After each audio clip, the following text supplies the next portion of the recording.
Havayı da hiçbir zaman tanıyamayacağız muhtemelen. O aferini duymak için hep en iyisini yapmak durumunda bırakılmış. Kişinin otoriter figürlerin kontrolü altına geçmesine çok açıklık verir. Arkadaşlar Güneş babayı anlatır. Jüpiter bağımlılıkla çok ilgilidir. Merhabalar, ben astrolog Fatima Mammadova. Bugün sizinle birlikte Taşacak Bu Deniz'in başrol oyuncusu Ava Yaman'ın doğum haritasını yorumlayacağız.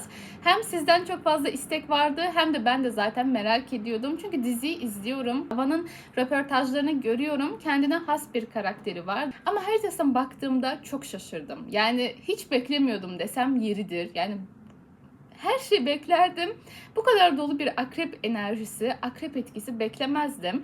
Aslında akrep enerjisi çok farklı, çok değişik bir enerji ve bizi çok yanıltan bir enerji arkadaşlar. Özellikle Ava'nın dış görünüşüne gerçekten böyle saf, böyle masum bir imajı var. Kendi dünyasını kurmuş ve o dünyada çok mutlu aslında. O kendi dünyasındaki Ava'yı bizimle paylaşmaya açık değil sanki. Kendini kapattığı bir tarafı olduğunu düşünüyorum. Haritasına baktığımda aslında evet akrep enerjisiyle bu bir noktada uyuşuyor, ne yalan söyleyeyim. Akrepler özellikle Ava gibi bu kadar, burada zaten haritayı koymuş olacağım, bu kadar fazla akrep enerjisi baskın haritalar kendini hiçbir zaman net bir şekilde tanıtmazlar. Onları hiçbir zaman biz tanıyamayız. Ava'yı da hiçbir zaman tanıyamayacağız muhtemelen. Ben bu yorumlamayı dikkatli yorumlayacağım. Çünkü Ava'nın çok fazla gizliliğinin bozulmasından hoşlanmayacağını düşünüyorum. Bu kadar akrep enerjisi baskın kişi hiçbir zaman gizliliği bozulsun istemez. Ben haritaya bu arada buradan bakıyorum, aşağıdan. Şimdi öncelikle Güneş'ten başlamak istiyorum. Yeni ay fazında dünyaya geldiğini varsayıyorum. Çünkü doğum saatini bilmiyoruz. Ve bu aslında duygularını çok yoğun yaşadığını ve çok fazla filtrelemeden ifade etmek istediğini, Merkür-Ay kavuşumu da aslında duygularını zihninden geçtiği gibi yüzüne yansıttığını gösteriyor. Yani ne hissediyorsa yüzüne yansıtmak isteyen bir tarafı var. Ama söz konusu akrep olduğu için bunu kontrol etmeye çalışıyor, bunu baskılıyor çok fazla da. Böyle olduğu gibi yansıtmak istemeyen, kendini böyle frenleyen bir tarafı var. Çünkü tam da orada bir Satürn var. Ona vuruyor aslında o alana. Şimdi şuna da gelmek istiyorum. Bir röportajında babam benim hayatımın merkezi dedi. Bakalım biz bunu nasıl göreceğiz?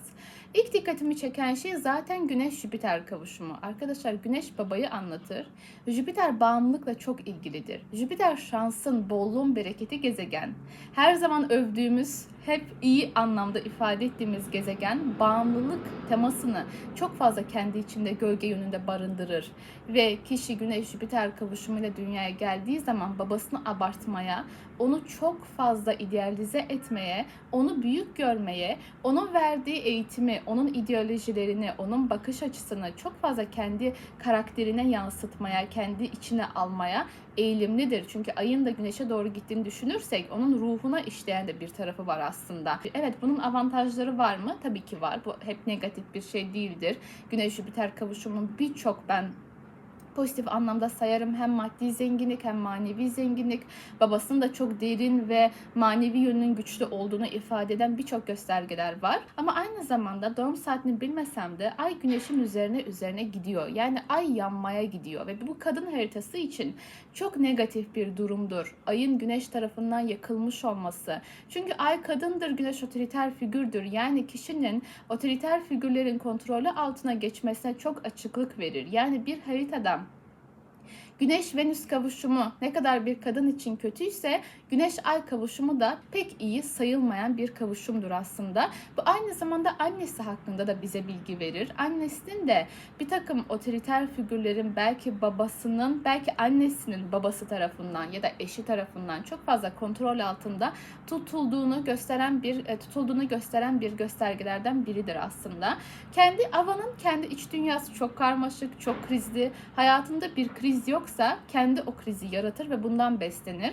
Babasının da böyle bir yönü olduğunu ve bunun onun hayatına babasından geçtiğini söyleyebilirim aslında. Ama çok mücadeleci, pes etmeyen, ne olursa olsun sonuna kadar giden bir tarafı var. Sabit fikirli, inandığı şeylerden vazgeçmiyor. Değişkenliğe pek açık değil. Ondan dolayı da özellikle kariyer konularında zorluk çekme potansiyeli de var maalesef. Bununla beraber en fazla dikkatimi çeken şeylerden biri de Satürn oldu. Satürn Aslan Burcu'nda. Yani bir paradoks gibi çok ünlü olan bir isim, çok ön plana çıkan bir isim ve genç bir yaşta. Ama Satürn de Aslan'da. Yani bir engel. parlaması için, sahneye çıkması için kişinin hayatında çok büyük bir engel olduğunu gösteriyor. Bu alkışları duymak, Ava'nın aslında içten içe çok fazla ihtiyacı olan bir şey ama aynı zamanda içten içe korktuğu bir şey. Çünkü özgüven eksikliği var. Bu biraz ona yine yürütülen bir şey. Çünkü Ava çok fazla kontrol altında kalmış ve kendisine de sen her zaman kontrollü olman gerekiyor, soğukkanlı olman gerekiyor, her zaman başarılı olman, güçlü olman gerekiyor algısı çok fazla yürütülmüş olabilir. Bundan dolayı kişi ne kadar başarılı olsa da hala ben o alkışları hak etmiyorum. Hala o başarıyı hak etmiyorum. O aferini duymak için hep en iyisini yapmak durumunda bırakılmış. Yani bu kişiler eğitim hayatında hep çok başarılı olmak için çalışırlar. Zaten akrep etkisi bu arada çok rekabetçidir. Hep böyle mücadele eder, hiç pes etmez. Yani sonuna kadar zaten her konuda gizli rekabet sevdalısıdır akrepler. Çok belli etmezler. Mesela koç nasıldır? Koç daha böyle ben onu istiyorum der ve onu parmağıyla gösterir. Ama akrep bunu göstermez. Akrep böyle bekler. İçten içe onu ister ama çok fazla istediğini de belli etmez. Onun için sakince mücadele eder aslında. Ava da her zaman olduğu her noktada başarılı olmak için içten içe mücadele etmiş. Ama altında yatan sebep şu. Altındaki o duymak istediği şey aferin lafı, o alkışları, takdiri duymak. Ancak ama bunu duymak için de hep sınırlar koyulmuş, hep kurallar koyulmuş, hep şartlar koşulmuş. O yüzden de çıktığı sahnede özgüven problemi yaşıyor. Hani hiçbir zaman ben oldum demeyeyim mantığında. Hep böyle daha da iyisini yapmam lazım düşüncesinde. Ama kendi kendine fark edemediği güçlü bir baskı kuruyor. Aynı zamanda haritasına baktığımda neslinde de oyuncuların, sanatçıların olma potansiyeli olduğunu gösteriyor. Ve ona bu misyon öylesine gelmemiş. Ona bu misyon genetik olarak geçmiş aslında. Genetik bir miras olduğu için de kalıcı bir başarı, kalıcı bir güç getirecek. Satürn'ün Plüto'ya yaptığı bir üçgen var ki kişi ne zaman kendi sistemini kurarsa, ne zaman kendi doğrularını kurarsa o zaman daha başarılı olacağını gösteriyor aslında. Kalıcı bir güç elde etme potansiyelini, kalıcı bir başarı elde etme potansiyelinin daha güçlü olacağını gösteriyor. Muhtemelen bu ona Satürn döngüsünde daha güçlü bir dalga olarak gelecek. Özellikle Ava'nın haritasında şu dikkatimi çekti. Karşıtlığı oluşturan karşı taraf, yani Ceres'in Neptün'le kavuşum yapması, kendini topluma adamaya çok meyilli bir tarafı var. Yani iyilik yapmak için kendinden geçmeye hazır. Toplum için bir şeyler yaparken çok önünü arkasını düşünmeyecek kadar idealize etmeye, bağımlılık geliştirmeye, kendini feda etmeye çok yatkın bir tarafı var. Satürn onu kontrol etmeye çalışıyor. Biraz ben demeyi öğren diyor. Biraz ego geliştir diyor aslında. Ama işte oradaki temeldeki problem onun bunu yapmasına ve burada bir denge oluşturmasını engelliyor ve kendi içinde bir içsel bir gerilim oluşuyor aslında.